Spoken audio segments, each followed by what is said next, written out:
Hey honey, you playing Fortnite? Yeah, Look like it's running real smooth. Must be a powerful computer. yeah, but actually it's like 10-year-old technology, and I'm averaging like 100 frames per second with no dips.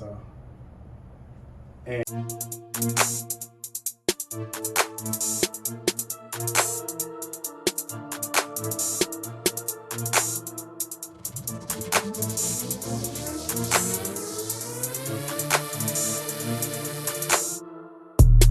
so, as you can see, you really don't need that much new power to run most of the things that people are playing, like Fortnite, Doom Eternal, Grand Theft Auto 5.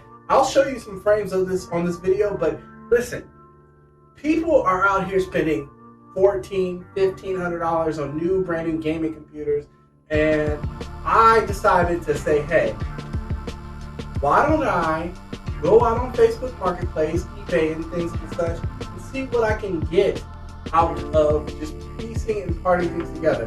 This case right here, zoom in on that. That case right there, oh my goodness. I picked that up for 20 bucks. And it did not look like it did. It looked just like that. So, I did some modifications to it, so it took me some time and some effort. I'll put a whole little thing of it spinning around, or maybe just me going around it. But I went ahead and I found an i7 37700 to 3770K at 3.5 gigahertz for 50 bucks on Facebook Marketplace. Then you say, well, what about buying Facebook Marketplace? You might not find things that work. That's true, there's a risk. But luckily, this particular processor worked. I had laying around, because I am a computer technician, I had a bunch of memory laying around, so I found some DDR3 RAM laying around, and I found 32 gigs of it.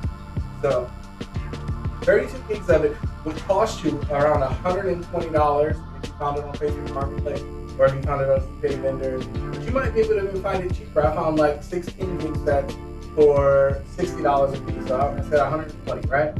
So, the motherboard is the Asus Thunderbolt edition, what is it, 8D77. It's the Thunderbolt edition of that. I got that bad boy for only 50 bucks. Mainly because it had a messed up NIC port, which is the Ethernet. But then I went to Micro Center and got a 256 gig SSD for 30 bucks.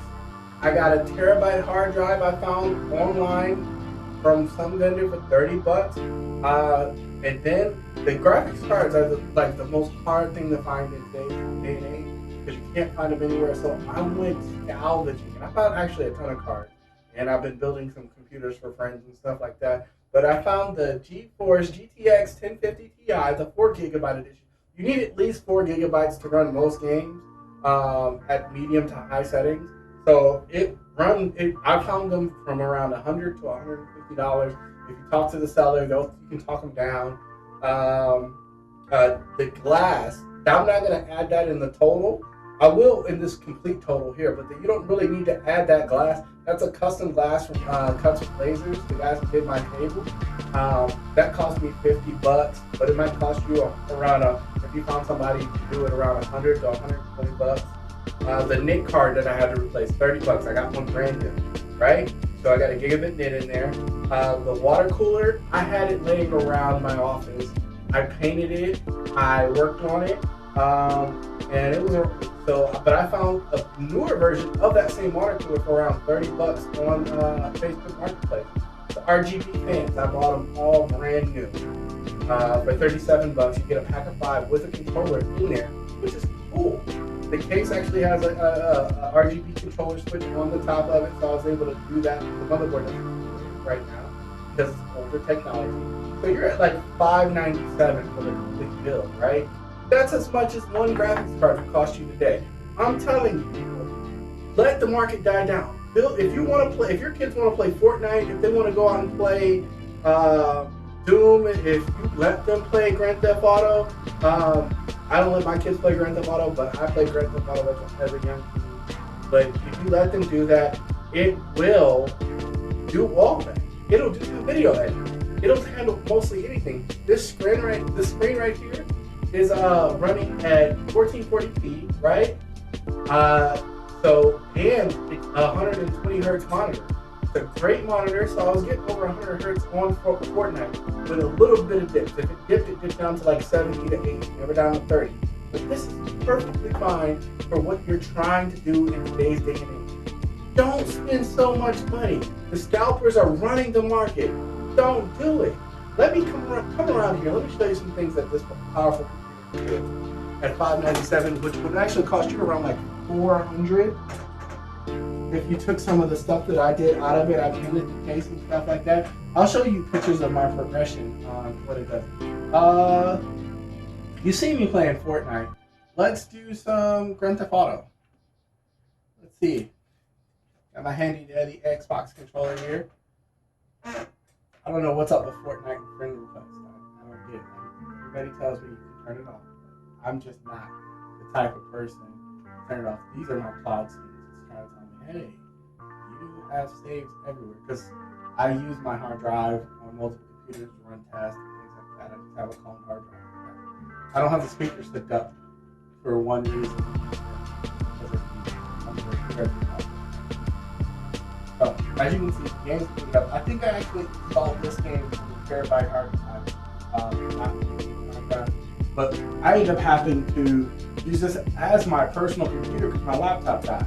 I didn't want to bring my gaming desktop from home. It has my Ryzen 7 in it and my 3060. But why do you have it so powerful? Because I can't. You need to go into story mode to see how well Grand Theft Auto runs.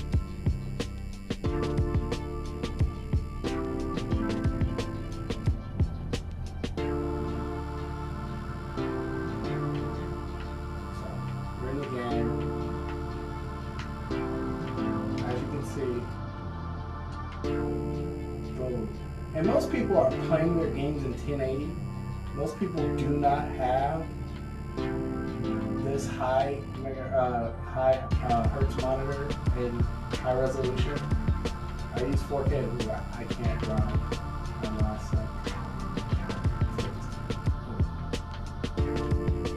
As you can see, the game is beautiful.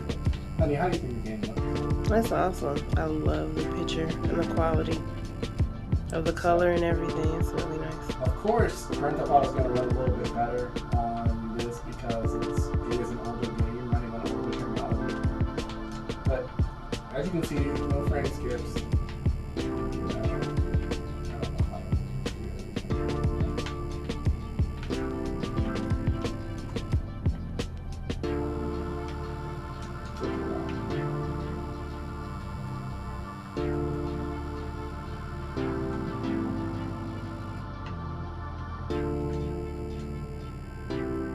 Car. I mean, what do you play Grand Theft Auto for? You play it to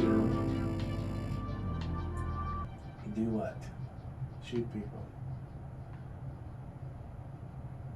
I don't know why. Or the missions. Some people play the missions. A lot of people just play it just to cause mayhem and destruction in the game. But as you can see, the city skyline, there's no frame skipping or anything like that. This has to be running at over 100 frames. I'd have to put the FPS counter on. But let's exit that.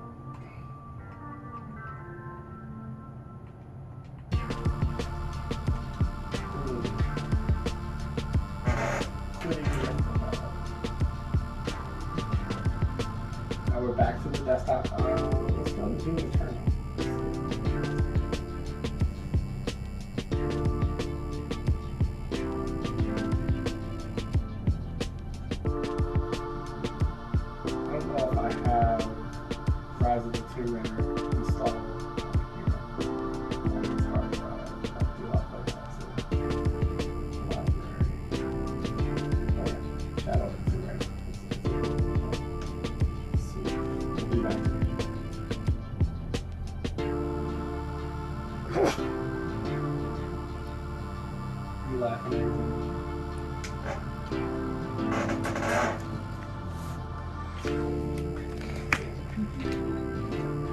That must be on the SSD. Unless it's not on the SSD. Which actually, the specs that I kind of,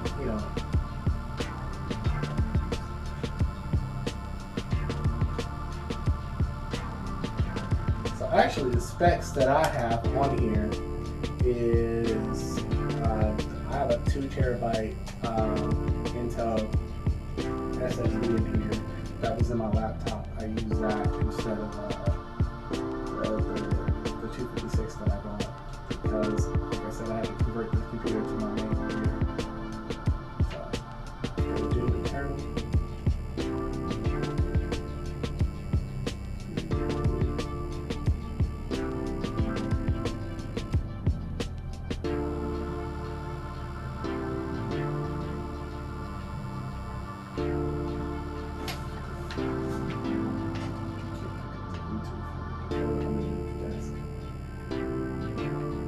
There's a little frame skippage there, but still.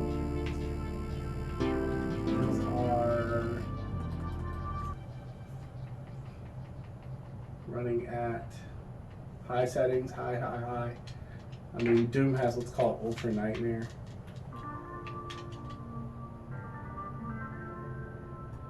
And it's running at 1440p, so once again, you're using a higher frame rate.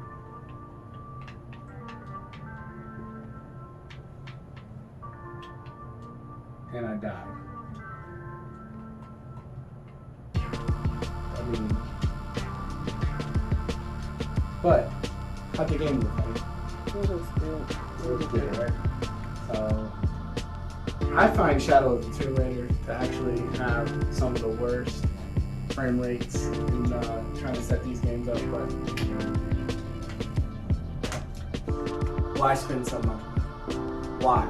Because you want the latest and greatest. If you have the ability to, but if you're a parent like I am, and you're wanting to get your kid a gaming computer, you can find used parts. You can find newer used parts.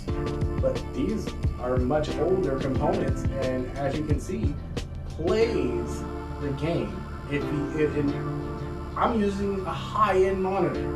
You don't have to use a high-end monitor. Most games are at 60 frames per second, 1080p.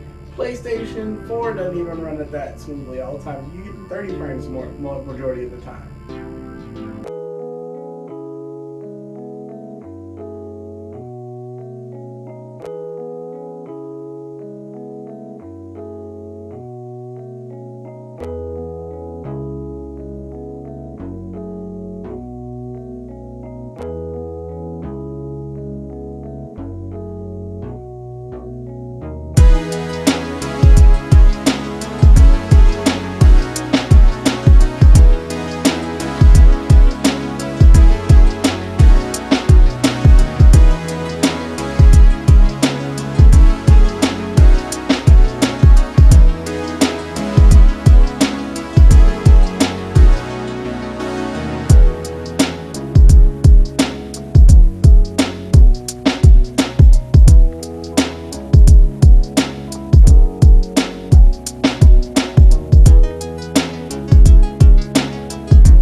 So, this is a new segment I'm going to try to do every Thursday. It's going to be Tech Tip Thursdays. Like, comment, and subscribe, and we'll see you next time.